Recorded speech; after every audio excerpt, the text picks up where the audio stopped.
ciyaartan oo loogu talagalay dhalinyarada da'doodu u dhaxayso 16 ilaa 18 ayaa waxaa soo qaban qaabiyay dallad ay ku midaysan yihiin ururo isu tagay taas oo lagu magacaabo Satin Faria. ciyaartan waxay soconaysaa laga bilaabo 23ka bishan ilaa 27ka. madaxda ururka Satin Faria ayaa waxay ka warbixinayaan qabanqaabada ciyaartan iyo sidoo kale isdhaxgalka bulshada xilligan oo ah xilliga samarka ama xilliga kulaylaha. qaar ka mid ah dhalinyarada ayaa sidoo kale iyaguna ka hadlaya waxaana guud ahaan warbixintoodii ka mid ahaa sida tan. bismillaahir rahmaanir rahiim. assalaamu calaykum waraxmatullaahi wabarakaatuh.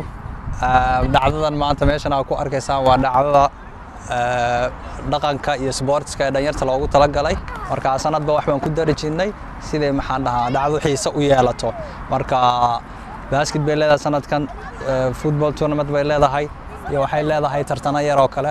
hal urur kaliya ma qabto, waa dhowr ururo isku tagay oo hal dallad ku midoobay ayaa dhacdada dhanka wala mas'uula oo mid kastaba uu roolkiisa uu ku leeyahay. magacayga waxaa la yiraahdaa Maxamed Cali Cumar, qayb ka mid ah ururkan ayaan waxaan ka gudoomiye ku xigeen. sanad walba koobkan sida caadada waan qabanaa, waxaan ku qabanaa Helsinki. waxa ka soo qayb gashay ilaa iyo 8 kooxood. 8daas kooxoodna waan ugu talagalnay in ay noqdaan reg activity iyo inay noqdaan ilmaha inay isbartaan, maxaa yeelay waxay ka imaanayaan gobolada, magaalada, caasimadda, meel walba. marka sababtaas ayaan waxaan isu taxaluujinay in aan qabano koobkani si ay u noqdaan dhalinyarta dad furfuran, isbarta oo walaalaha. marka sportskan markuu noo dhamaado maantay oo 23ka bisha 6aad ay tahay ilaa iyo 26 ilaa 27 ay socon doontaa hadduu Ilaahay yiraahdo. maalinkii ugu dambeynta ama maalinta ugu dambeyso waxay noqon doontaa maalin Soomaalida dhan ay isu imaan doonto, xaflad loo qaban doono. magacaygu waa Cabdullaahi, waxaan ka soo jeedaa kooxda Maalmi.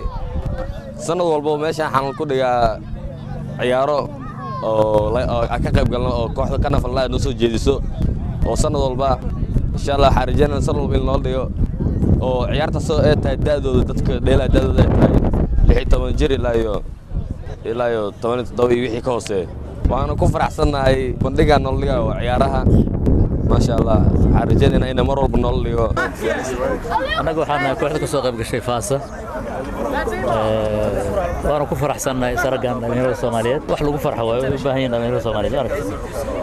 marka سلام كوريجنا سوق مثلا دنيرة فاس. أول شيء بسم الله الرحمن الرحيم. السلام عليكم ورحمة الله وبركاته. وحان كي ماني قوال كفاسو أنا وحان كابتن كفاسو ما شاء الله. كوب هاي عادي أدبا وفرح حسن هايني مرة بلقبته أصحابه بدن باكيلنا دتك واس دحقلا يعني قف نعب إلى هذا aan aragna ma jirto. qof walba qof kale waa jecel yahay oo xushmeynaya. aad wax loogu farxo aad ba uu mahad celinayna dadka koobkan soo abaabulay. waa mahadsan.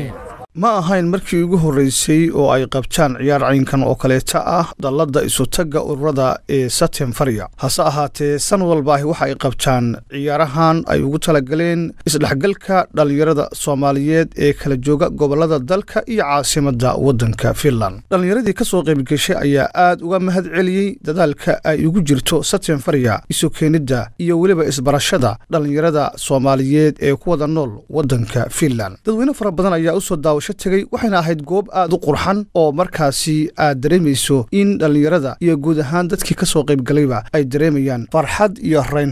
maxamed bashiir oo maxamed telefishinka caalamiga ee Somali Channel, Helsinki, Finland.